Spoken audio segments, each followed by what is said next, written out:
Ya pemirsa, terima kasih Anda masih bersama kami di Halo Indonesia. 13 April 2021 ditetapkan menjadi awal puasa atau 1 Ramadan 1442 Hijriah di Indonesia. Pemerintah pun mengimbau masyarakat untuk tetap menjaga protokol kesehatan selama menjalani Ramadan tahun ini.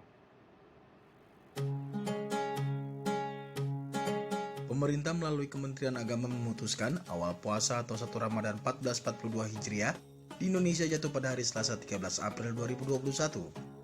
Keputusan tersebut diambil berdasarkan hasil sidang isbat penentuan awal Ramadan 1442 Hijriah yang dipimpin langsung oleh Menteri Agama Yakut Khalil Qaumas pada Senin 12 April 2021 kemarin. Pemerintah pun mengimbau masyarakat agar tetap menjaga dan menerapkan protokol kesehatan selama menjalani Ramadan tahun ini karena masih berada di tengah pandemi COVID-19 dan berharap dengan keberkahan Ramadan, pandemi dapat berakhir.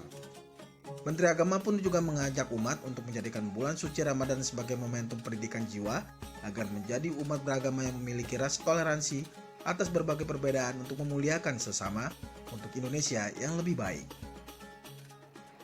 Baik, untuk membahas lebih lanjut tantangan umat muslim dalam berpuasa dan juga menjalankan ibadah dengan kebiasaan baru berdampingan juga dengan pandemi COVID-19 saat ini. Kita telah terhubung dengan Profesor Kiai Haji Nasruddin Umar selaku Imam Besar Masjid Istiqlal Jakarta. Assalamualaikum Prof. Nasruddin. Waalaikumsalam warahmatullahi wabarakatuh. Selamat Prof, pagi. selamat pagi Prof. Tahun ini kan kebetulan tahun kedua begitu ya kita menjalani ibadah puasa dan juga berdampingan dengan pandemi COVID-19. Bagaimana kita kemudian umat muslim memaknai peristiwa tersebut begitu menjalani ibadah puasa dengan juga kita harus berteman gitu ya dengan pandemi COVID-19. Iya, tahun lalu kan kita tutup total Istiqlal karena bertepatan renovasi besar-besaran ya, dan juga pandemi. Jadi persis kita mulai membongkar bongkar-bongkaran lah di Istiqlal itu ya. Jadi penuh dengan debu, memang nggak dipakai sama sekali. Tapi pada saat bersamaan juga ada COVID. Setahun kita renovasi Istiqlal, setahun itu pun juga COVID itu. Jadi kayak janjian antara renovasi dengan COVID ini. Alhamdulillah sekarang sudah uh, COVID-nya sudah mulai agak bersahabat ya, tetapi kita masih tetap memperlakukan mengandalkan protokol plus ya. Jadi apa yang ditetapkan pemerintah, kami lebih ketat lagi karena pemerintah misalnya kan 50% bisa dipakai masjid. Kami hanya pakai 30%. Karena 50%-nya Istiqlal itu kan sama dengan 100.000. 100.000 itu akan menuruni tangga yang sama, masuk ke parkir, masuk ke pintu gerbang, tempat penitipan sandal, itu pasti akan terjadi kerumunan. Itu kami melakukan beberapa macam dan berkali-kali simulasi supaya nanti titik-titik krusialnya itu di mana. Akhirnya kami simpulkan maksimum 2.000 orang bisa kita terima. Di antara mestinya kapasitas Istiqlal itu 200.000. Ya. Baik. Kita lihat juga tahun ini alhamdulillah cukup berbeda begitu dengan diizinkannya kita untuk bisa sholat berjamaah, khususnya sholat tarawih di malam hari ketika tahun sebelumnya kita harus menjalani ibadah tarawih di rumah masing-masing. Apa rasa syukur kemudian yang bisa kita wujudkan begitu ya dengan adanya kelonggaran ini, Prof? Ya, rasa syukur ya karena kita masih bisa salat di Masjid Istiqlal. Sahabat-sahabat kita ya mungkin ada yang dijemput oleh malaikat maut karena COVID yang banyak gitu ya. Di sini banyak jamaah kita yang pergi, dan bahkan masih diterbaring di rumah sakit juga masih beberapa orang. Maka itu kita sangat concern ya dengan kawan-kawan kita, jamaah kita Istiqlal banyak yang korban itu. Maka itu kami juga harus betul-betul sangat-sangat disiplin.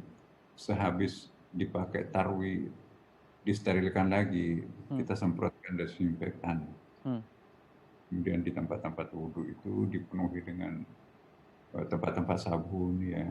Kemudian juga security juga kita minta tolong pada teman-teman dari kepolisian dan tentara, Satpol PP untuk mencegah terjadinya kerumunan karena Istiqlal ini kita akan jadikan ikon. Istiqlal kita akan jadikan semacam teladan ya di dalam pelaksanaan rumah ibadah yang menjunjung eh, protokol kesehatan itu ya.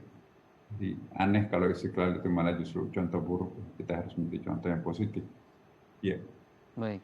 Jadi dengan menerapkan protokol kesehatan secara ketat itu adalah salah satu bentuk syukur kita dengan adanya kelonggaran untuk kita bisa sholat berjamaah di masjid begitu, dan Istiqlal sudah mencontohkan dengan baik bagaimana kemudian menerapkan protokol kesehatan yang baik. Prof, ada juga himbauan kemudian untuk mempersingkat begitu ya sholat, dan juga untuk mempersingkat gitu ceramah ataupun ceramah setelah sholat tarawih.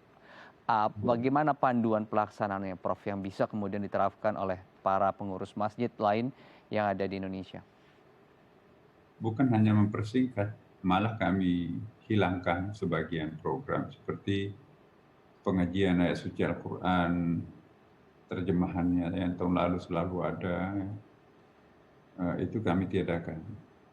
Karena itu kan biasanya makan waktu sekitar bisa sampai 30 menit, 20 menit ya. Ceramah pun juga itu biasa ditoleransi sampai 25 menit, 20 menit. Sekarang enggak, maksimum 10 menit. Imam biasanya itu satu kali berdiri, itu satu rakaat itu bisa sampai satu halaman Quran. Sekarang satu halaman itu dibagi 4. Nah, jadi kita agak cepat prosesnya itu. Kemarin jam 8.30 udah selesai semuanya. Pada itu kan kita 23 rakaat ya, langsung. Tadinya kan kita menunggu dulu ya, salat witir dulu, baru lanjut lagi 20 rakaat. Nah, lanjut yang ke 20 rakaatan itu ya, tapi kali ini enggak. Pokoknya lanjut tarawih 20, tidak berhenti dulu. Nah, kemudian itu juga setelah selesai kita minta pengertian seluruh jamaah untuk tidak itikaf di masjid karena akan disemprot. Ya. Oke, jadi ada kemudian pengurangan dari bacaan surah sendiri begitu ya saat menjalani ibadah sholat sunnah, dan juga kemudian waktu iktikaf yang kemudian dihilangkan. Ada himbauan mungkin, Prof, terakhir sebagai penutup kepada masyarakat Muslim? Kepada pencinta Istiqlal, mohon kesabarannya menerima kenyataan Istiqlal, kan kita kan belum keadaan normal ya. Kita masih dalam keadaan yang tidak normal dengan adanya COVID-19, ditambah juga dengan Istiqlal belum selesai renovasinya. Karena pintu sebagian itu belum bisa dilewati karena kita masih sedang dalam penggalian terowongan Istiqlal ke katedral itu baru pemakaian, baru selesai 50%, jadi masih sedang digali-gali, dan itu kan harus menutup pintu di bagian timur yang biasanya pintu utama itu kan. Berarti kita hanya pintu utara.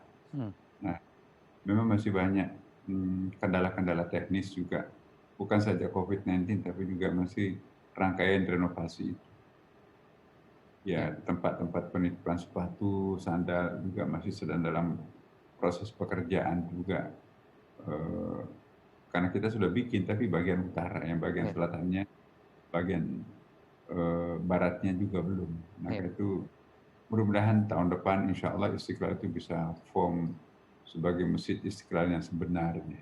Baik, insya Allah kita tahun depan bisa berkumpul kembali di Istiqlal, bisa buka puasa bersama di sana, atau bahkan sahur bersama di sana, tarawih, hingga kemudian itikaf di malam bulan Ramadan di Istiqlal, yang sangat kita rindukan ya, aktivitas seperti itu. Terima kasih Prof. Nasaruddin sudah berbagi informasi. Kapan kesini lagi? Insya Allah Prof, nanti saya akan ke sana lagi bersama teman-teman. Terima kasih Prof. Assalamualaikum. Ya pemirsa, usai jeda kita akan berbincang tentang vaksinasi COVID-19 saat ibadah puasa. Tetap bersama kami di Hal Indonesia.